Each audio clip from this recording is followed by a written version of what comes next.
Hello दोस्तों, gets message में आपका स्वागत है। एनआईई एलआईटी एग्जाम के प्रीवियस ईयर के क्वेश्चन सीरीज में नेक्स्ट क्वेश्चन हम डिस्कस करने जा रहे हैं। तो क्वेश्चन है हमारे पास, identify the subnet mask of given direct broadcast address of subnet is this one. मतलब सबसे पहले हमारे पास यहाँ पे दिया हुआ है सबनेट की आईडी यहाँ पे दी हुई है, मतलब सबनेट का एड्रेस यहाँ पे दिया हुआ है। तो ध्यान रखना कि नेटवर्क के अंदर कोई एड्रेस नहीं दिया हुआ है, ये सबनेट के अंदर एड्रेस दिया हुआ है। और दूसरा यहाँ पे पूछा हुआ है सबनेट मास्क। तो सबनेट मास्क क्या होता है?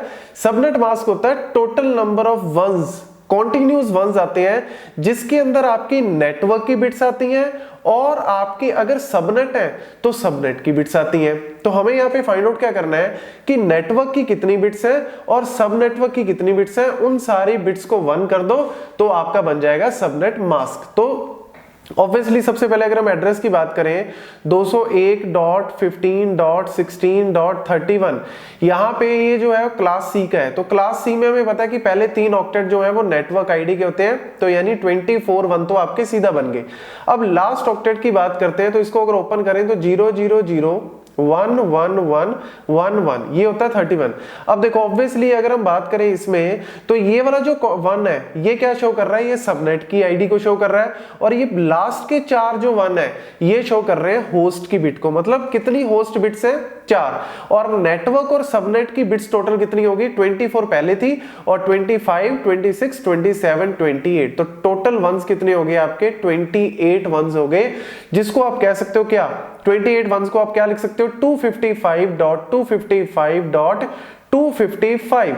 ये तो हो गए 24 और लास्ट में 4 1 मतलब 1 1 1 1 0 0 0 0, क्योंकि होस्ट की बिट कितनी है? 0 और बाकी सारी नेटवर्क की बिट्स है। तो 255.255.255 और 4 वंस क्या होते हैं? 240, 128, 192, 224, 240। तो ये बन जाएगा आपका आंसर सी। इस तरीके से आपको सबनेट का जो मास्क है वो फाइंड आउट करना है। अब मैं यहाँ पे आपको इंपॉर्टेंट पॉइंट बता दूं कि सबनेट मास्क होता क्या है, क्लासफुल एड्रेसिंग, क्लासलेस एड्रेसिंग। इसके ऊपर ऑलरेडी मैंने वीडियोस को एक्सप्लेन किया हुआ है, अगर आपने वो नहीं चेक की तो एक बार वो जरूर चेक कर लें, क्योंकि ऐसा नहीं कि हर एक क्वेश्चन में आपको बिल्कुल स्टार्टिंग से ही एक्सप्लेन किया गया हो। मैं मान के चल रहा हूं कि आपको कॉन्सेप्ट जो है कहीं ना कहीं आपको पता है, तब जाके आप इन क्वेश्चंस को चेक कर रहे हो, तो ऑब्वियसली आपको बहुत ज्यादा बेनिफिट मिलेगा। तो आप उन वीडियोस को जरूर चेक करें ताकि आपको पूरा का पूरा कॉन्सेप्ट जो है वो समझ में आ जाए। दूसरा मैं आपको बता दूं कि जितने भी क्वेश्चंस हैं सारे के सारे क्वेश्चन एनआईएलटी के एग्जाम में इजी टू मीडियम लेवल के, तो आपको बहुत हार्डकोर क्वेश्चंस करने की जरूरत नहीं है। लाइक गेट के एग्जाम में जो क्वेश्चन आते हैं, ऐसा नहीं कि आपको बिल्कुल एंड तक के ही क्वेश्चंस जो है वो करने हैं। आप बिल्कुल बेसिक लेवल के क्वेश्चंस ही पहले कंप्लीट करो। और जितनी भी वीडियोस के लिंक मैंने डिस्क्रिप्शन बॉक्स में दिए हुए हैं उनको जरूर चेक करना, क्योंकि वो सारी की सारी वीडियोस जो है आपको एनआईएलटी के एग्जाम में स्पेशली बहुत ज्यादा हेल्प करेंगी। देन नेक्स्ट क्वेश्चन पे आते हैं। नेक्स्ट क्वेश्चन है the smallest element that can be found in time dash in a binary max heap. मतलब बाइनरी मैक्स हीप है और मैक्स हीप में हमें स्मॉलेस्ट एलिमेंट फाइंड आउट करना है। तो देखो मैक्स हीप की प्रॉपर्टी क्या होती है कि जो पेरेंट एलिमेंट होता है वो मैक्सिमम होता है। जो भी अगर आपको एरे दिया होगा उस एरे का अगर आप मैक्स हीप बनाओगे तो याद रखना जो रूट नोड होगा, रूट नोड हमेशा क्या कंटेन करके होगा? Maximum element. और रेस्ट ऑफ द एलिमेंट्स में कोई जरूरी नहीं है कि आपका जो है वो मतलब नेक्स्ट मैक्सिमम यहां होगा या नेक्स्ट मैक्सिमम। ऑब्वियसली आपका नेक्स्ट मैक्सिमम यहां भी हो सकता है, यहां भी हो सकता है। तो ये गारंटी है कि रूट एलिमेंट में मैक्सिमम एलिमेंट होगा। तो मैक्सिमम एलिमेंट को अगर निकालना है तो मैं डायरेक्ट रूट को निकाल लूंगा, ऑर्डर ऑफ 1 टाइम लगेगा। और उसके बाद जो है वो लास्ट एलिमेंट को ऊपर ले आए, रीअरेंजमेंट किया तो log n टाइम लगेगा। लेकिन मेरे को यहां पे रीअरेंजमेंट वगैरह नहीं करना, ना मुझे मैक्सिमम एलिमेंट को निकालना है। तो मैक्सिमम एलिमेंट तो आपका डायरेक्ट ही निकल जाएगा मैक्स हीप में से। यहां निकालना स्मॉलेस्ट एलिमेंट। तो स्मॉलेस्ट एलिमेंट निकालने के लिए ऑब्वियसली कोई मेथड तो आप लगाने की जरूरत ही नहीं है। आप सिंपली क्या करो, पूरे के पूरे ट्री को ट्रावर्स कर दो। मतलब आप सिंपली जैसे हम pre order, in order, post order करते हैं, आपको सिंपली ट्रावर्स करना है। और ट्रावर्स करने के बाद आपको पूरा का पूरा पता लग जाएगा कि स्मॉलेस्ट एलिमेंट कौन सा है। तो स्मॉलेस्ट एलिमेंट को फाइंड आउट करने के लिए आपने पूरा ट्रावर्स किया, तो ट्रावर्स करने में कितना टाइम लगेगा? जितने नंबर ऑफ एलिमेंट्स हैं ट्री में। तो ऑब्वियसली लॉग n टाइम आपको लगेगा, क्योंकि आपको सारे एलिमेंट पे जाना पड़ेगा एक एक बार, तब जाके आपको पता लगेगा कि स्मॉलेस्ट एलिमेंट कौन सा है। मतलब नॉर्मल हमारा जो ब्रूट फोर्स सर्च की तरह हमें यहाँ पे सर्च करना पड़ेगा। So that's why the time complexity is order of n। Then हमारे पास आता है next question, ALU। The ALU uses to store the intermediate result। ये क्वेश्चन आया हुआ है कंप्यूटर ऑर्गेनाइजेशन में से। मैं आपको बता दूं कि डिजिटल एंड कंप्यूटर ऑर्गेनाइजेशन सबसे ज्यादा इंपॉर्टेंट टॉपिक है, क्योंकि ये इलेक्ट्रॉनिक्स का भी पार्ट है और ये कंप्यूटर का भी पार्ट है। और NIE LIT एग्जाम जो है वो कंप्यूटर साइंस के स्टूडेंट्स भी भर रहे हैं और इलेक्ट्रॉनिक्स के भी। तो ऑब्वियसली ये जो पोर्शन है ना, ये सबसे ज्यादा पॉपुलर रहेगा, सबसे ज्यादा प्रायोरिटी रहेगी इस टॉपिक के ऊपर, क्योंकि ये इलेक्ट्रॉनिक्स में भी आ गया और कंप्यूटर साइंस में भी आ गया। तो मैक्सिमम स्टूडेंट्स, मैक्सिमम क्वेश्चंस आपको इस टॉपिक में से मिलेंगे। तो ALU और बिल्कुल बेसिक लेवल के, आपको बहुत ज्यादा हाई लेवल के करने की जरूरत नहीं है, basic level, easy to medium level के क्वेश्चंस करें।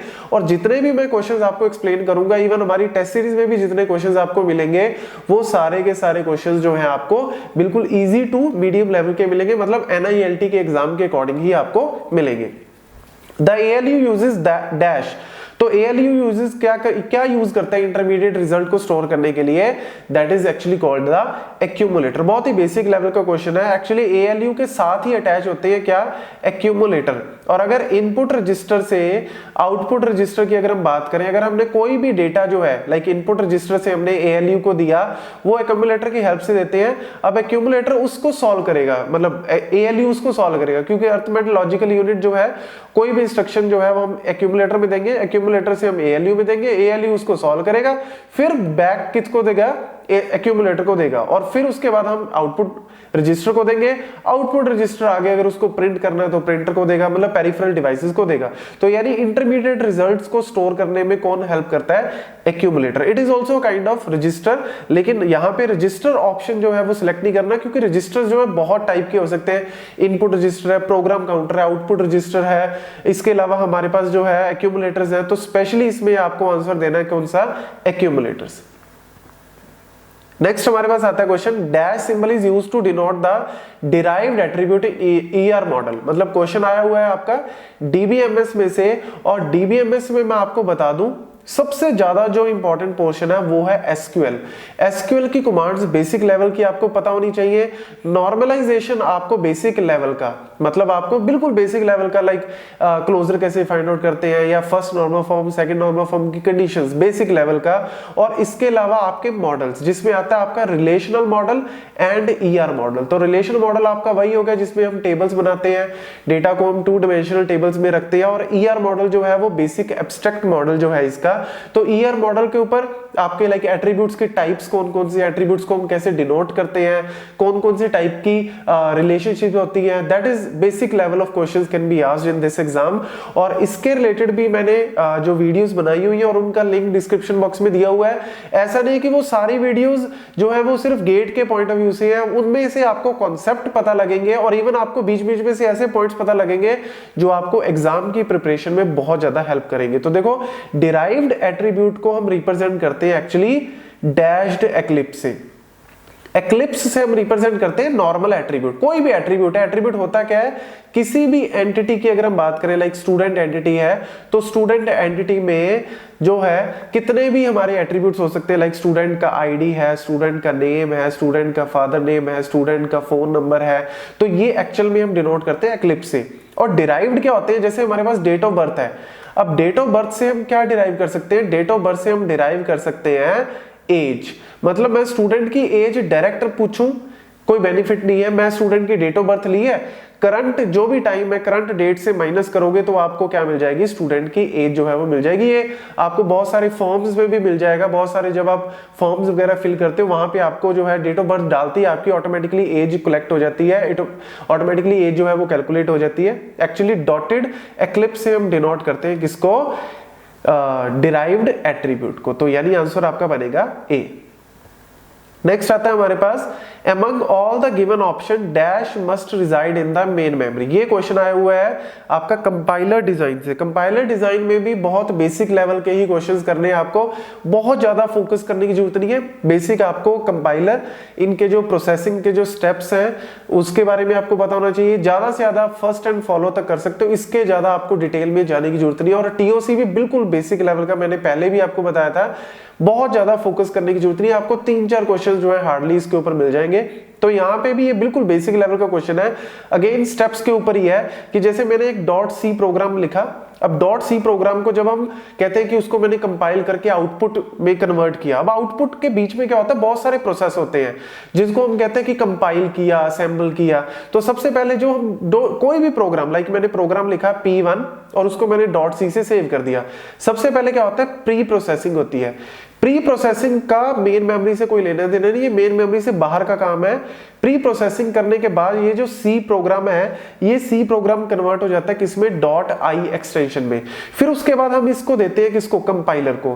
कंपाइलर इसको कंपाइल करेगा और इसमें से सिंटैक्स सिमेंटिक एरर जो है वो फाइंड आउट करने के बाद अगर कोई एरर है तो दिखा देगा, अदरवाइज जो है इसको कन्वर्ट कर देगा किसमें, .s में। .s का मतलब क्या है, अब हमने इसको देना है असेंबलर को, तो इसमें असेंबली लैंग्वेज में ये कन्वर्ट होगा। तो जब असेंबली लैंग्वेज में कन्वर्ट होगा ये प्रोग्राम बन जाएगा .obj। आगे का नाम सेम ही रहेगा जो भी आपने प्रोग्राम का नाम दिया है, मेन यहाँ पे इस एक्सटेंशन पे ध्यान देना .obj। और फिर फाइनली हम इसको देते हैं लिंकर को। जितनी भी जो है हमारी लिंकिंग करनी है, कोई भी फाइल्स, कोई भी सोर्स कोड से रिलेटेड जो भी लिंक करना है, लिंक करने के बाद ये फाइनली .exe फाइल में कन्वर्ट हो जाएगा, मतलब that is called executable file. अब इस एग्जीक्यूटेबल फाइल को हम किसको देते हैं, अब हम देंगे ये एक्चुअल में लोडर को।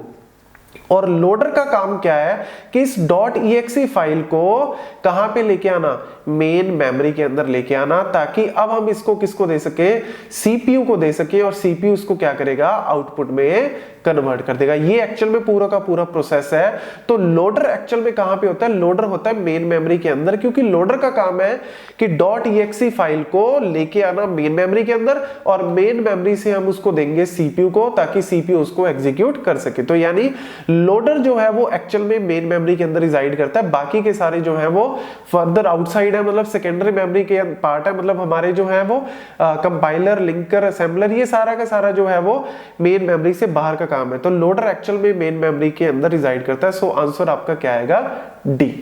Thank you.